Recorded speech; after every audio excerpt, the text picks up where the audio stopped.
So in our Sunday morning classes, we've been going through the uh, history of the Old Testament, and we're getting into the period of the kings of Israel and Judah. If you've studied this period in history, sometimes it can feel like a little bit of a slog. I remember a few years ago when Maya's class in the kids' class was studying this period, and she was complaining like it's just this endless list of terrible kings. Like there's a king, and he was bad, and he like worshipped idols, and then he died, and he was replaced by another king who worshipped idols, and he was bad, and they were all terrible. And then the next guy came along, and he was worse than all of his forefathers. And I was like, yeah, sometimes it seems like that. Can't really blame her for thinking that. If you look at these stories, like so many of these reigns were like short and violent and ended badly. Um, some of them, so many of them, they ended their reign being, assassinated by a rival house like Joram of Israel, or assassinated by their own officials like Elah of Israel. Ahab was killed in battle, among a couple of others. Some of them were deposed by foreign powers like Jehoahaz of Judah, or they killed themselves. Zimri set fire to his own palace after just 7 days of being the king.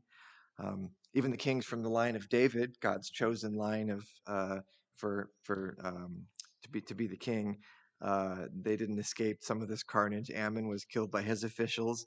Ahaziah was killed by a rival house, but not to be confused with the other Ahaziah, the one from Israel. This is, he's the one from Judah, aka Azariah, aka Jehoahaz, but not that Jehoahaz, the other Jehoahaz, but not the other Jehoahaz. Just don't get these guys confused, okay? Um, so yeah, even the good ones didn't escape these grisly fates sometimes. Josiah died in battle. And anyway, it doesn't sound like a job that I think I would want, or not a great situation to be in. But when studying this period, I noticed a contrast to some of the other people that were contemporary with them. If you want, you can turn to Second Kings. Um, I was looking at a couple of different kinds of men who are their contemporaries. In Second Kings chapter 2, we're hearing about Elijah and Elisha. So starting in verse 2, it says, Now when the Lord was about to take Elijah up to heaven by a whirlwind, Elijah and Elisha were on their way from Gilgal, and Elijah said to Elisha, Please stay here, for the Lord has sent me as far as Bethel. But Elisha said, As the Lord lives, and as you yourself live, I will not leave you. So they went down to Bethel, and the sons of the prophets who were in Bethel came out to Elisha and said to him, Do you know that today the Lord will take away your master from over you? And he said, Yes, I know it. Keep quiet. Verses 4 through 6 is actually almost a word for word repeat of that, except that instead of going to Bethel, they're going to Jericho. And then verse 6 is almost a repeat again, except that they are now going to the Jordan. And again, Elisha refuses to leave Elijah, and so the two of them go on. And so then down in verse 8, it says, Elijah took his cloak and rolled it up and struck the water, and the water was parted to the one side and the other until the two of them could go over on dry ground. And when they had crossed, Elijah said to Elisha, Ask what I shall do for you before I am taken from you. And Elisha said, Please let there be a double portion of your spirit on me. It shall, please let there be a double portion of your spirit on me. And he said, You have asked a hard thing. This is Elijah said, You have asked a hard thing. Yet if you see me as I am being taken from you, it shall be so for you. But if you do not see me, it shall not be so. And as they went on and talked, behold, chariots of fire and horses of fire separated the two of them. And Elijah went up by a whirlwind into heaven. And Elisha saw it, and he cried, My father, the chariots of Israel and its horsemen. And he saw him no more. Then he took hold of his own clothes and tore them in two pieces, and he took up the cloak of Elijah that had fallen from him, and went back and stood on the bank of the Jordan.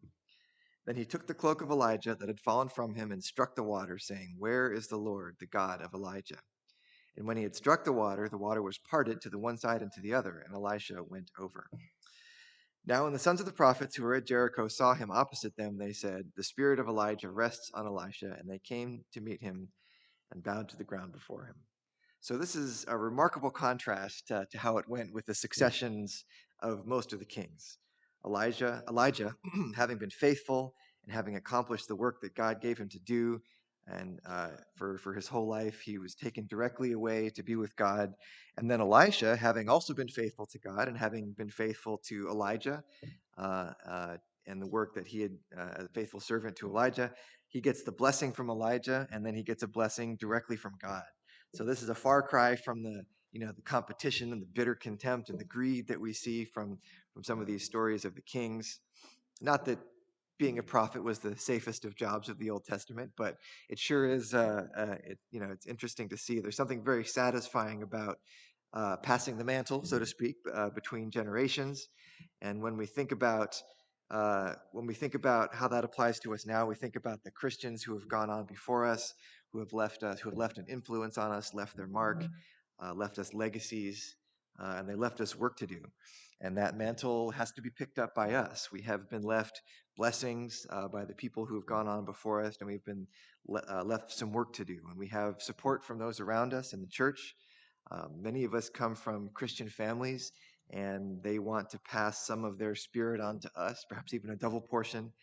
And we have so many people that want to leave us a world and leave us a work that will be a blessing for us in the world. And it's up to us to take that on. And the first step to taking that on is to become a Christian.